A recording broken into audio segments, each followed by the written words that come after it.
Hi, everyone. Welcome to Reporters Roundtable. I am Rafe Needleman in San Francisco, and this is the last Reporters Roundtable, at least by me. No. Oh, Stephen, I'm so sorry. It's sad. It's sad. It has been a really great run, guys. I, however, I'm leaving CNET, so this is my last show, and I'm going. You'll never guess where I'm going unless you're ever watched anything I've ever done, because I am going to Evernote. I'm going to help them build out their platform and a lot of other cool new projects, and I'm really psyched about that. But what I wanted to do before they shut off all my access here at CNET is I've created for everybody a Rafe Needleman's I'm Outta Here Awards, or the Outies, because really this is a show about navel-gazing. These are a bunch of companies, products, and ideas that have really stuck with me, all based on stories I've written over. They've really stuck with me over the years, and I wanted to talk about them because I think they're fun and give some credit to people in the industry who are doing really amazing things and some not so amazing things. And the only way I could do that without just droning on and on myself is to bring in one of the other great commentators, the great commentator here at CNET, and that's Brian Cooley. I pumped a raw onion into the office, the studio here, just to get him to tear up. We were doing a next Top Chef thing demo here earlier. That's all it is. Yeah. Anyway, Brian, thanks for joining us. Thank you. Brian, of course, does the car tech videos, and we've been partners in crime for a long time. Yeah. The truth is, I want to get into the awards because I hate boring farewells. I care about them, but I know that you guys out there don't really want to hear me get all teary. But Brian and I started pretty close to each other at CNET.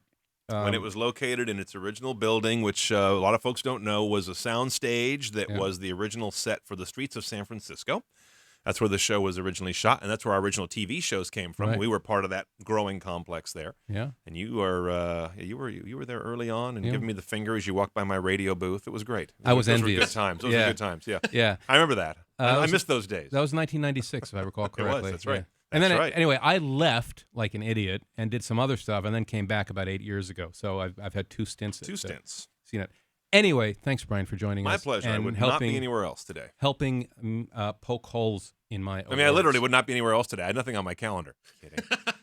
Well, it's nice of you to slot us into your otherwise solitaire. It was wide open. I had nothing else to do. I was going to play solitaire and, do the little sound effects box all day. But instead, I'm here with Rafe. And, of course, Stephen Beacham, thank you for producing. Yes, thank you. Rafe, it's been a pleasure since, the first week I worked here. I was like, wow, this Reporters Roundtable is an awesome show. Yeah. And the previous producer, Benito Gonzalez, too, he's like, hey, man, you like that Reporters Roundtable show, right? I'm like, yeah, dude, I love it. It's really good. But it was a pleasure to work on the show, and good luck to you. Thank you.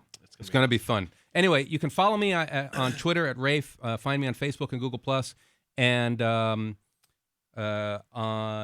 will you leave me your Twitter handle? Can you have my Twitter handle? Yes. No. It's not my name, but it's so cool, I'll make it my name. Why can't I just find at Brian? Where was I when that was available? I missed out on so much. Anyway, go to blog.evernote.com for more information. I'll change my name to Rafe. I would do that. Hi, I'm Rafe Cooley. How's it sound? Well, you've got the right. We got a lot. I know we got this. I know we got. I know we get mistaken for each other. Except you're the one who has hair. But anyway.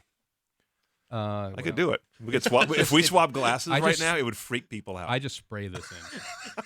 If we swap glasses now, it's true. We could change the lower thirds, and people would say, "No, that's correct." Yeah. No, I occasionally get would be pitch emails from people. Say, I saw you covered the new Ford Focus. Let's swap glasses. Come on, we got to do it. Just because people have asked for this from day one. Mine are filthy. Okay, so then it'll be just like mine. Okay, here we go. We're both going to go blind. Okay. Holy.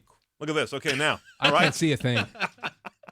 Okay, who's who? Rafe, you're an idiot. Huh? I'm glad you're leaving. Cooley, I hate you. God, you're a pompous ass. Okay.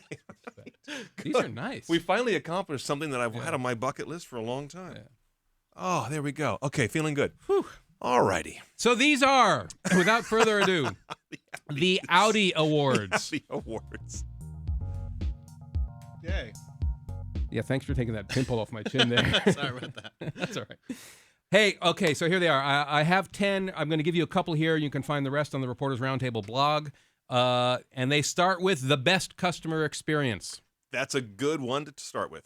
Based on high bar. Based on a story I wrote about dealing with Dell and Apple. And one of those two companies won the Best Customer Experience Award, and it was not Dell. Oh, my God. Anyway, and so I gave the award to Apple because although I keep buying Apple products that break, literally Really? four out of 6 Apple products I've bought in the last 2 years have broken and it needed repair. I keep buying more because I'm an idiot. And Apple just makes everything so easy. They're good about taking care of the breakage, though, right? Oh, they're fantastic. Yeah. I take in a broken product, they say, here's a new one, and I leave. Yeah, they're really good about replacing stuff that they know, and they don't tell you they know, which I find very nice. I've had a couple friends who go in there with phones that were very clearly user error smashed. Yeah. And they'll replace them and say, oh, yeah, we've heard there's a number of them that are doing this. No, you're not. You're being nice. Yeah. So it's very smart. They don't make you feel bad. That's only if you have Apple Care, though, right? You have It depends. No. Sometimes even without. Because That reminds me, I have to get Apple Care in my new Air here before it expires. Because you're not going to company machine anymore, yeah. No, this is mine. This machine. Oh, it is. Yeah, and with that Apple Care, I know folks who've gone in there with a clearly, you bring in an iPad with a dented corner and a broken screen. Yeah. And they say, oh, yeah, we heard some of these screens were mounted incorrectly at the factory. Kind of, Really? Looking at the corner and ignoring it. Oh, a couple stories like that. Wow. Yeah, they can. It's very variable by store and who you talk to, of course. And if you're a young female versus an old guy, but it's whatever. Well, so there's an Apple tax, but the other side of the Apple tax is the Apple welfare. Right, it's Apple welfare. That's perfect. I'm going to come along with a follow-up, and I would give runner-up to Amazon. I've had the same experience with Amazon as I think you have had with Apple. I have some Apple products. I haven't broken one yet, so I haven't gone back to them looking for their largesse. But Amazon gets on this list, much like you have your personal story. They sent me a thank you card once that was personally handwritten, personally addressed, personally stamped. The stamp was on there crooked with some spit next to it. Yeah. I mean, the database flagged me, obviously, as an addictive Amazon customer, but they took the time to write me a note. Oh, nice. That on top of the fact that I have never had a bad experience with Amazon or even one of their sellers is just, I'm blown away. I have had Amazon send the wrong present to somebody as a gift, and that did not. That'll sour you. Yeah, but That'll sour I you. still love Amazon. So first that, because that was just a hilarious experience. To my sister for Christmas, Yeah. I sent her a DVD of some movie she wanted to watch. Mm-hmm. What she received was How to Fix Your Marriage. Or something along those lines. And so she calls me up in tears. Tell me her marriage was on the rocks. That makes it perfect. Well, everybody's marriage is, takes work, obviously, and she confides me because she's my sister. So she calls me, she's like, what are you trying to tell me? It's like, what are you talking about? And I called Amazon. They're like, oh, we're sorry. But tell you what, just keep that DVD. We'll send you another one. Right. Yeah, right. I'm going to keep it. Okay. Tell her to keep it. Okay, I haven't had one of those happen yet. That might change my opinion. But I will say this about Amazon. They do Netflix better than Netflix. In the sense of streaming or discs? In streaming. I don't use discs anymore. They have but you can buy a disc on Amazon faster than Netflix will loan you one. It's amazing. With Prime, it's like, how'd that get here? I just let go of the mouse button. Yeah. How can that be here already? I love Amazon. I'm using Amazon Prime and Amazon Videos now more than I'm using Netflix. And I'm considering canceling Netflix. I'm trending that way. And you may have seen the Consumer Reports research yesterday that's a lot of people are using Netflix but not happy with it as much as they are with lower usage services like Amazon. Interesting trend. So speaking of which, I want to give an Outie award to the best online retailer, which is everybody's refurb store. Anytime you can buy a refurb, absolutely. I'm with you.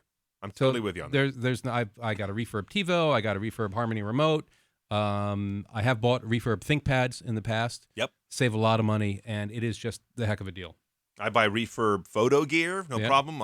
When the Nikon D7000 came out a couple months ago, when you couldn't get it, I bought a refurb. It was absolutely not an issue. And a camera is delicate. Right. A lot of things can go wrong that you can't always tell. Right. I mean, how do you know the picture is not shifted in terms of color or aberration? Is that just the lens or is it a defective body? Right. But I have no doubts about it, and I've had no problem with the camera whatsoever. You know why I like refurbs, in addition to the fact that you generally save a few percentage points, is that every refurb, the company stands behind this. So they're direct company sales generally. Yeah. We're talking factory refurbs now. Oh, totally. Right, which is different than store returns that are checked and resealed. That's a different thing. That's the Fry's refurb. No, those aren't refurbs. Returns is all those are refried. Right. Yeah. Not refurbished. The thing I love about refurbs is that these are products that, in addition to rolling off the assembly line, have something either went wrong with them or they were just returned, and they go back to the factory, and then the technicians have to hand verify each one. And really in detail, and with a rigorous checklist that the factory, again, has put into place. They've been checked twice. Yeah. Why wouldn't you want double quality? You're buying double quality for less money, or you can get less checking for more money. What are you going to do? You're going to go to get the refurb every time. Again, factory is the key, though. Yep. Not some other program where the retailer has done it because they don't have You need the the factory technology to check it out. Yeah. Apple has a pretty good factory refurb store. Oh, great refurb store. The discounts aren't as good as you would like them to be, but they're still. Well, with Apple, they never are they? Yeah, right. That just follows. Here is my Outie Award for the worst growing, pervasive, can't get away from it technology. You know what I'm going to say. 3D TV. Oh, yeah, 3D. Oh, God, I hate 3D. Mostly I hate 3D because I don't see 3D, so this is very personal. Oh, you're one of the 10%, I think? Yeah, up to 10%. Yeah. I'm a flat viewer. Interesting. Yeah. All right, so you're biased. Totally. I see 3D fine, and I still vote for 3D in this one. Oh, really? Why do you not like it? Because to me, it gives me a headache. And because, let me tell you this, because I have a 6-year-old son, and all the kids' movies are coming out in 3D.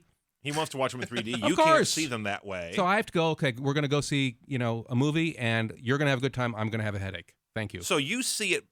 What do you see when you see a 3D film? 2 images, side by side. Oh, you're kidding. Mm-mm. Oh, your life is a hell. Yeah. Oh, no, that's not good. No wonder. Viewmasters never worked for me. Right. Yeah. You missed a whole slice of American childhood. I know. It's Oh, tragic. my God. That's why I'm as angry and bitter as I am. I'm with you on 3D TV. Let us count the ways. The glasses. Yeah. The possible headaches and nausea, the lack of 3D viewing among a significant minority of the population. There's nothing to watch. Last I checked on Amazon, there are, I think, maybe 300 3D Blu-ray titles. Mm-hmm. That's nothing. I mean, we complain about there being, 25,000 titles on Netflix streaming? That's considered small? Well, then what's 280? It's just there's nothing to watch. Bupkis. And then there's the whole idea that this technology has a weird battle between passive and active. Mm-hmm. They aren't different enough in their quality to make the decision easy. It's real frustrating. And then, of course, proprietary technology on the glasses. This thing is dead in the aisles, as any retailer will tell you. Yeah, I mean, you get 3D technology for free on any, even a low-end TV that you buy now. It's not really an upcharge anymore. Yeah. Or barely. It's not perceptible. Right. But it's just, yes. So 3D, the upside of 3D is, you get brighter and faster refresh TVs because they need to be. They got to push 3D. the rate up, yeah. Right. But they would have gone there anyway. Right. Okay. So that's, I think, yeah. a freebie. The other freebie is if you don't like 3D and you can go see a non-3D version of a 3D movie, there's not going to be anybody in the theater. I saw Right. Avatar and Prometheus in 2D. And it was awesome. Because that's the loser theater. Yeah. That's the loser cinema. Nobody wants to go there. It There's was Rafe. great. There's Rafe sitting there. Yeah. With some other old guy or something over there saying, I don't know. Right. Some guy it's the eye patch. Some zone. guy with an eye patch. Right. It's you and all the pirates. They're That's all right. Private theater. All right. The best new idea for email, because I'm making up my own awards here. The Outie for the best new idea for email goes to self-deleting messages. Is this something you imagined or does it exist? It's something that this guy who works in the email industry imagined. Okay. The CEO of this company, Other Inbox, which I really liked, Yeah. has proposed this idea of commercial emails, like you get a coupon from GoDaddy or something like that. Yeah. And that coupon's good for a week. Okay. And you probably autofile it somewhere in your email box. And then long past its life. a year later, you go back and your coupons folder in your email has 80,000 messages in it that are just taking up space. Interesting. Why do they stick around? So all you have to do is put a header in the email header. He calls it the X expires. An expire Put field. a date on it. And when you compose the message, you will, as the sender, if you're doing the right thing, you'll date it out. Yeah, this will be for bulk email. For PR pitches in our business. Yeah. I mean, how many times do I get a bunch of those? Like, I haven't gotten a chance to look at them, and well, they're over now. Right. Or anything that has a quantity that only a certain number of people can attend or can download or what have you, white paper downloads, and once they've all been done, whoosh, make it go out of my inbox. Oh, that's different. That's cool too. Right. So quota based as well as time and date based. And don't make it go away. Obviously, nothing gets deleted anymore, but go into the self-delete box. Like the spam box. These will go away in 90 days if you don't. That's a cool idea. That's a very cool idea, and it could help manage a lot of the frustration that we feel with spam that is kind of quasi-spam. Things that I want, but I don't want them to live forever. Yes. I love this very good. idea. I hope people pick it up. It's been a year or two since I wrote the story, and I haven't seen much happen with it, which is a shame. I like it. Now, I want to give an Outie to the simplest product out there. Now, this is what's happening right now. As I cover startups and all technology, things are getting easier to use, the good ones. And the most interesting products that are out there are things like Instagram and Pinterest, Sparrow, the email app. Things that that bought. appear to have been developed by a 5-year-old. Yeah, That's simple. they look simple, but really they're not. And there's a lot of thought that goes into these new apps to make them clear and easily graspable, and they look like what the startup wonks are calling the least viable. No, the most. What is the word? Dang, I forgot the name. Least viable, most viable product. Okay, MVP. I'm getting it wrong. Got it. Most viable product. I'm getting it wrong. That's not right.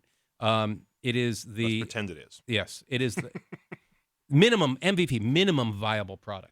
Oh, the least it has to be a viable product To in the be a marketplace. good product. Minimum to viable win. product. Got it. Okay. So whatever it's the you're good doing, side of lowest common denominator. yeah, Okay. whatever you're doing, strip it down to its essence, and give users that. And chances are, not only can you get the product out faster if you strip out all the cruft, but chances are users will like it more because it's focused and they don't have to deal with the intellectual overhead. And this is a key part of launching a product in particular. You can always layer in more stuff once you get early digestible buy-in. Right. From a large base who will then evangelize. Right. But if you don't get that initial base of evangelists, which is the typical misfire, it's typically because you have too much going on. This is the story of what I call transparency and intuition. It can be enough for me to understand how to use it, but I have to first understand why to use it. And stripping it down often makes the message simple.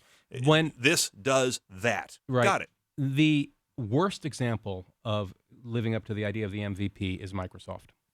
They're the opposite. They're just feature after feature after feature after feature and thinking that people buy products because they're features. When I saw Microsoft ads for using PowerPoint for a homeschooling mom and the kids were saying, I love the transitions, that is just such a gigantic misfire. Yeah. I love the effects options where I can delay the start of the transition before on-click start of a looped video. Yeah. That's great. Right. This is why power users love that, but you got to feather in with a minimum viable product. It's a great phrase. Yeah. Anyway, Apple gets this. Proposition. Apple gets it. The iPod did less with a black and white screen for longer than anyone else did more with color. Right. And own the world. My award for the simplicity Outie goes to this little app that nobody has heard of called Trello, Trello. Nope, never heard of it. And it's a task board. It's like Pinterest for things to do. You just type something in, and it goes up on there. I got to do this. This is in process. This is done, and you drag things around. And how do I see it? Web-based? Yeah, it's a web app. It's fantastic. Is it mobile-based yet? I don't know. That I'll check into because I have yet to find a good to-do list. I use my calendar, which is clunky. Yeah. And I'm always moving things ahead of the next day when they don't get done. Yeah. Real messy. But I use the Google Calendar. That's the best I've got. I use Wunderlist right now. Yeah. Evernote bought one. I've tried Google Tasks. Yeah. No. I don't know. For some reason, it doesn't work for me. Apple just had one. But Trello is good for groups as well. And it is just, it's not simple like Instagram is simple, but it takes an incredibly complex and painful task, which is organizing a bunch of people doing stuff multi-organizing together, lists for and people. makes it so unbelievably intuitive. I'm gobsmacked. That's a technical term. It is. What's your next Outie? My next Outie, there are a bunch here that I'm going to leave in the blog post, which you can find on news.com. Government overreach, best thing government's done for startups. You'll find that in the blog post. Yep. Most anticipated product by you. This is a great one. You got to read that one. The most anticipated by me? Mm-hmm. Oh, yeah. No, leave it for the blog. I'm telling everyone out there, they got to go see it. It's a good one. Uh-huh. Okay. And best bargain app. Who doesn't want to see that one? Yes. It's not what you think. Not what you think. Brian, you're good. Rafe's dialing it in. Just saying. Finally. I love number 10 because, boy, I got one too. The Boy Was He Wrong award. These are the best. I love these. Wow. Goes to. We don't just look alike. We're both idiots. This moron, Yep. Rafe Needleman. Right before the iPad came out, yes, I wrote this post. Oh, it was so smart. Why consumers won't buy tablets. Ladies and gentlemen, Rafe Needleman. Thank you very much. Yes, very much. Very good. Owner of multiple tablets. So you have like 2 or 3 tablets. Here's, by the way, as a little side note here, here's my tip for what happens to you when you write a post like this and you actually find out that tablets change your life and make it 100 times better, which they do. The iPad. Oh, my God, what a fantastic machine. Yeah. Go to Staples or Office Depot and get one of those vertical file folders for putting files in. Yeah. That's the best place to store all the tablets you accumulate. I literally You've got that many. Yeah. I've use one of those wire racks. Yes. For tablets. That's actually a great idea, though. It works beautifully. Wait a minute. Yeah, but you don't want the great. open wire ones. You want the ones that are closed, and they have them at Home Depot. They're like they're $12. like metal panels. Yeah. Oh, interesting. What a great idea. Yeah, it You looks- are clever. You're like Rafe Stewart, Martha's long-lost son. All right, I had Yeah. one of these. Go ahead. I someday I'll go dig it up, although it would mortify me too much.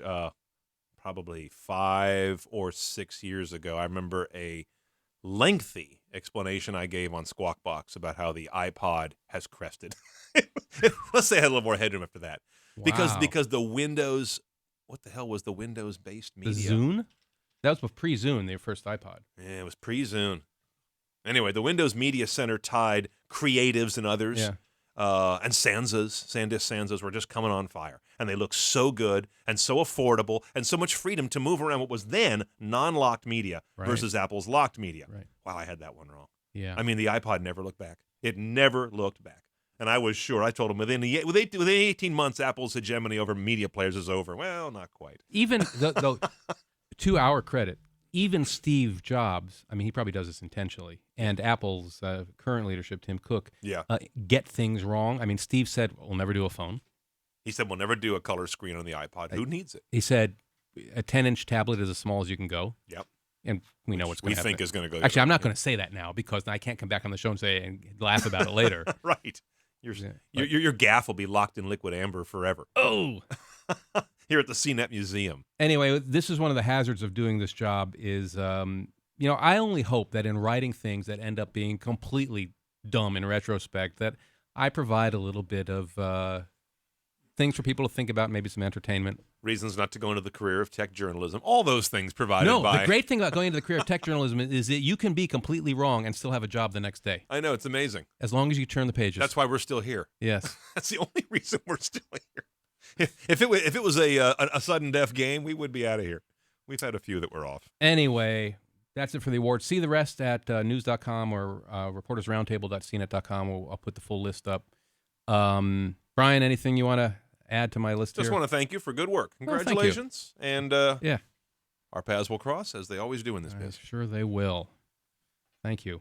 And Steve, yes, and Rafe, yes. I prepared a little video for you. Oh, a little no. retrospective Oh, video. I hate those words. Oh, we He has not- made he- we made a video for you, and your bowel turns to water. Oh, I hate this. Okay. So, Cool. okay, so I'm going to roll this video, and I hope everyone enjoys it. Here we go.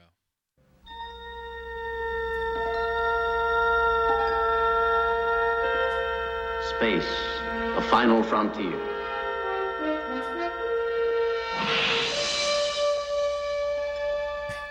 These are the voyages of the starship Enterprise. Its 5-year mission, to explore strange new worlds, to seek out new life and new civilizations, to boldly go where no man has gone before.